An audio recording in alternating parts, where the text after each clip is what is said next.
नमस्कार दोस्तों। आज विश्व के अलग अलग देशों में अलग अलग संस्कृतियां हैं और उनकी अपनी पहचान है।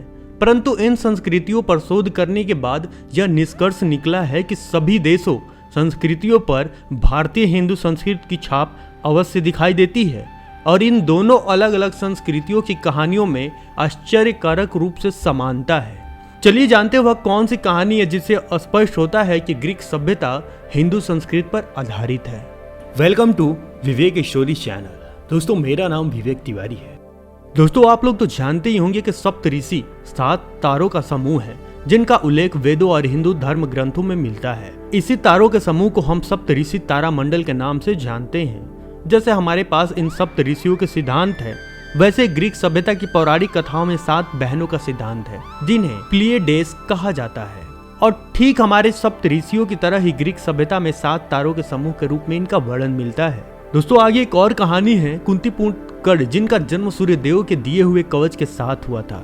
वह एक ऐसा कवच था जिसे ब्रह्मांड का कोई भी शस्त्र भेद नहीं सकता था। ठीक वैसे ही ग्रीक सभ्यता के अकीलस के पास भी वैसा ही कवच था जिसने उसे अजय बना दिया था।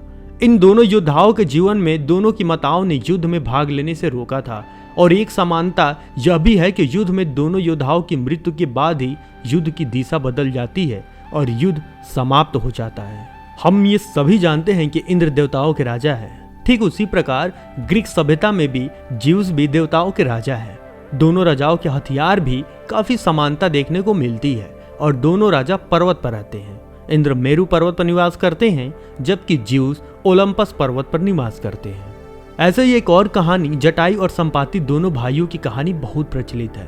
बचपन में सूरज को स्पर्श करने के उद्देश्य से दोनों भाइयों ने स्पर्धा की, परंतु जब वे दोनों सूर्य के पास पहुंचे तब जटायु सूर्य के ताप से जलने लगे।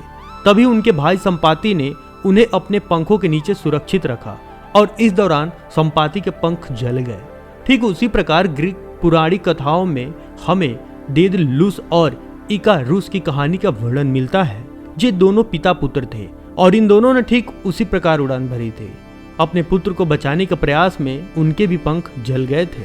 दोस्तों हम सभी जानते हैं कि हिंदू देवता नारद ब्रह्मा जी के पुत्र थे और ग्रीक देवता हर्मेस ज्यूस के पुत्र थे। दोनों देवताओं में एक लोक से दूसरे लोक में जाने की शक्ति थी।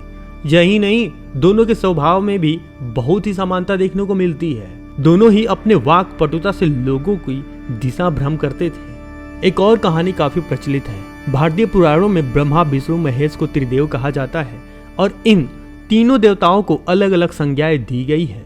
ठीक उसी प्रकार ग्रीक सभ्यता में ज्यूस को आसमान का देवता, हेदस को पाताल का देवता और पोसाइडन को समुद्र का देवता कहा जाता है। इन दोनों देवताओं को ग्रीक सभ्यता में अधिक महत्व दिया जाता है। दोस्तों इस प्रकार हम कह सकते हैं कि ग्रीक सभ्यता की जड़ें हिंदू धर्म से निकलती है। यह बात सत्य है कि धर्म चाहे कितना भी अलग क्यों न हो, परंतु ईश्वर का स्वरूप एक ही है। आशा करते हैं दोस्तों आपको यह जानकारी पसंद आई होगी और ऐसे ही जानकारी पाने के लिए हमारे वीडियो को लाइक, सब्सक्राइब तथा शेयर अवश्य करें। धन्यवाद।